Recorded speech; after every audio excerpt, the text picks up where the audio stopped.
ओम नमः शिवाय। मैं हूं ज्योतिष पंडित दीपक दुबे और उपस्थित हूं आपके साथ सितंबर महीने का राशिफल लेकर। क्या कह रहा है सितंबर का महीना, करेंगे इसके ऊपर विस्तार पूर्वक चर्चा। लेकिन सबसे पहले जान लें कि सितंबर में क्या है विशेष। दो चीज़ें बहुत महत्वपूर्ण हैं सितंबर में। एक, पहला पितृपक्ष प्रारंभ हो रहा है 6 सितंबर से लेकर 20 सितंबर तक यह रहेगा पितृपक्ष। तो जो लोग भी पितृ कार्य करना चाहते हैं, हालांकि इसके ऊपर मैं वीडियो अलग से देने वाला हूं, दूंगा, तो उसको आप देखें। लेकिन जो लोग पितृ संबंधी कार्य करना चाहते हैं, कराना चाहते हैं, वे 6 से 20 सितंबर के मध्य करा सकते हैं या कर सकते हैं। यह पितरों का महीना है। और दूसरा, नवरात्रि, शारदीय नवरात्र प्रारंभ होगा 21 तारीख से लेकर के 29 सितंबर तक। तो सितंबर के महीने में ही पितृपक्ष और नवरात्र दोनों पड़ रहे हैं। 30 सितंबर को विजयादशमी का त्यौहार है। तो ये बड़े अवसर हैं सितंबर में, जिसका आप अपने किसी भी समस्या या किसी भी चीज़ के निराकरण के लिए या स्वयं के वृद्धि के लिए, स्वयं के व्यक्तित्व के विकास के लिए, घर परिवार के सुख समृद्धि के लिए इसका बहुत अच्छे से प्रयोग कर सकते हैं। दूसरी बात बता दूं कि जो मेरा राशिफल होता है यह लग्न पर आधारित होता है। इसके लिए आप अपनी चंद्र राशि, सूर्य राशि, नामाक्षर इत्यादि को आधार ना माना करें, बल्कि लग्न राशि को आधार माना करें। और इसके अलावा बता दूं दर्शकों को, जो मोबाइल पर अधिकांश लोग आजकल देखते हैं कि मुझसे जो परामर्श तो नीचे नहीं देख पाते हैं, मुझे लगता है लिखा रहता है कि जो लोग परामर्श लेना चाहते हैं वो मेरी जो अपनी वेबसाइट है astrotips.in उसके माध्यम से परामर्श ले सकते हैं। और मेरे ऑफिस का समय 10 से 6 का रहता है, मंडे टू फ्राइडे, तो उसी दौरान आप संपर्क किया करें। अब बात करते हैं आपकी राशि। मकर राशि वालों की यदि मैं बात करूं तो इस महीने अगर सभी राशियों की स्थिति में देखूं, मेष से लेकर के मीन राशि तक, उसमें सबसे अधिक जो नकारात्मक चीज़ें दिखाई दे रही हैं वो मकर राशि वालों के लिए दिखाई दे रही। मकर राशि वालों के लिए बहुत संभल कर चलने की आवश्यकता है, बहुत अधिक धैर्य की आवश्यकता है। एक एक करके चीज़ों पर बता रहा हूँ। अधिकांश चीज़ें मुझे नकारात्मक ही दिखाई दे रही हैं, इसलिए बहुत पेशेंस के साथ और एनर्जी के साथ इस महीने को टैकल करना पड़ेगा। जहां पर आप काम करते हैं वहां विवाद की संभावना दिखाई दे रही है, चाहे वो बिजनेस हो चाहे नौकरी हो। लेकिन एक चीज ध्यान रखें, सब पर लागू नहीं होता। जिसकी दशा अंतर दशा भी ठीक नहीं चल रही है, ग्रहों कुंडली जो स्थायी कुंडली, उसमें भी ग्रहों की स्थितियां बहुत अच्छी अगर नहीं होंगी तो गोचर इस समय खराब बन रहा है। तो गोचर अच्छा नहीं बनने के कारण स्थितियां बहुत सी विपरीत दिखाई पड़ रही हैं, जिसमें कार्य क्षेत्र में विवाद दिखाई पड़ रहा है, संबंधों में भी विवाद दिखाई दे रहा है, चाहे वो व्यक्तिगत संबंध हो, मित्रता वाले हो या वैवाहिक जीवन हो। कहीं न कहीं उसमें कुछ वैचारिक मतभेद, कुछ न कुछ कठिनाइयां वहां उत्पन्न होती हुई दिखाई पड़ रही हैं। हाँ, बहुत अच्छे कुंडली में योग हैं, ग्रह बहुत अच्छे से मिले हुए हैं, तब शायद इसका प्रभाव बेहद कम पड़े। लेकिन कुछ न कुछ तनाव, कुछ न कुछ विवाद होता हुआ दिखाई दे रहा है बहुत से लोगों के लिए, सभी के लिए नहीं।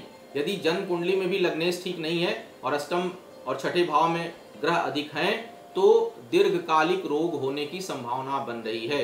कोई ऐसी डिजीज स्टार्ट हो सकती है जो लंबे समय तक आपको परेशान करे, तो सावधानी बरतिएगा। और रोग और शत्रु को कभी छोटा नहीं समझना चाहिए। तो कोई छोटी सी भी प्रॉब्लम हो उस पर तुरंत मेडिकल, सबसे पहले चिकित्सक का परामर्श लीजिए, फिर ज्योतिषी और बाकी लोगों से परामर्श लीजिए, क्योंकि हर चीज़ की दवा हर चीज़ में नहीं है। तो इस बात को मुझे कहने में कोई हर्ज नहीं होता। हम लोग संभावनाएं बताते हैं, मंत्रोपचार करते हैं, लेकिन तत्काल जहाँ कोई चीज़ की जरूरत पड़ेगी तो जिस चीज़ के लिए जो चीज़ बना हुआ है उससे संबंधित परामर्श लेंगे तो ज़्यादा प्रसन्न रहेंगे।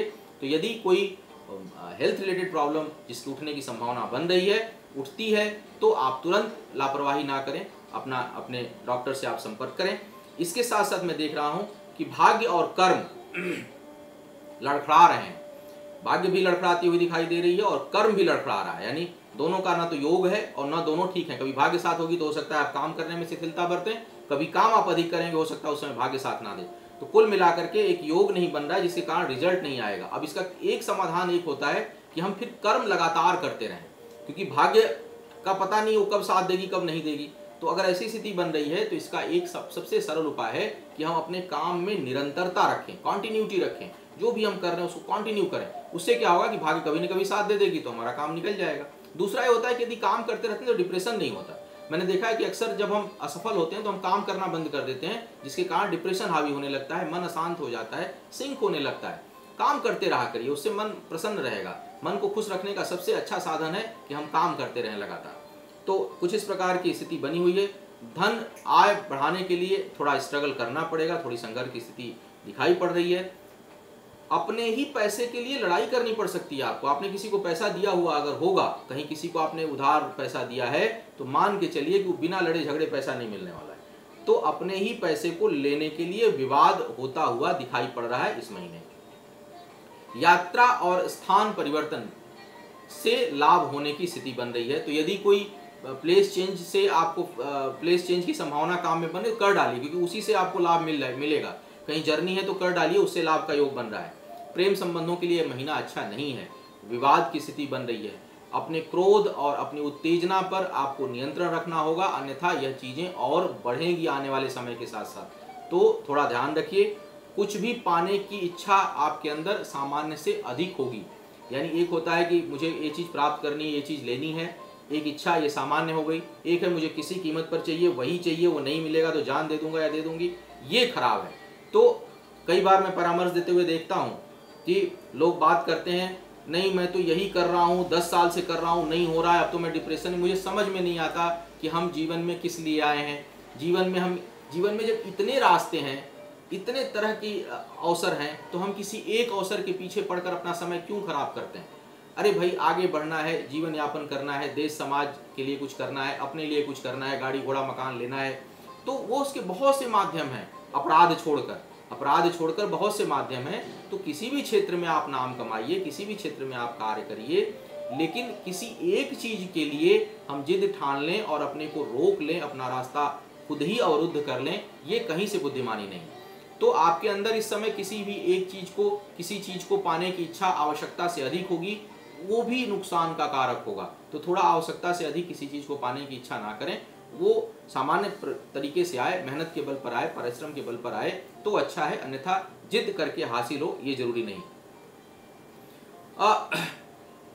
कुल मिलाकर यदि मैं इस महीने का सारांश कहूं तो एक ही सूत्र है इस महीने के लिए। धैर्य रखिए, पेशेंस, कॉन्टिन्यूटी आप बनाए रखिए तो आप सफल हो जाएंगे। तो धैर्य बनाइए और निरंतरता रखिए, तभी सफल आप होंगे। और क्रोध, एंजाइटी, स्ट्रेस, जल्दी उत्तेजित होकर के, और हाँ, पैसा किसी को दिए हुए हैं तो लड़िएगा मत, हो सकता है अगले महीने मिल जाए। लेकिन मुझे लगता है कि बहुत से लोगों के लिए धन के कारण लड़ाई का योग ये महीना दिखा रहा है। आपका आने वाला समय शुभ हो, आयु, आरोग्य और ऐश्वर्य की वृद्धि हो। इन्हीं शुभकामनाओं के साथ आपसे विदा लूंगा। पुनः मुलाकात होगी किसी नए विषय पर। तब तक के लिए मुझे आज्ञा दें। ओम नमः शिवाय।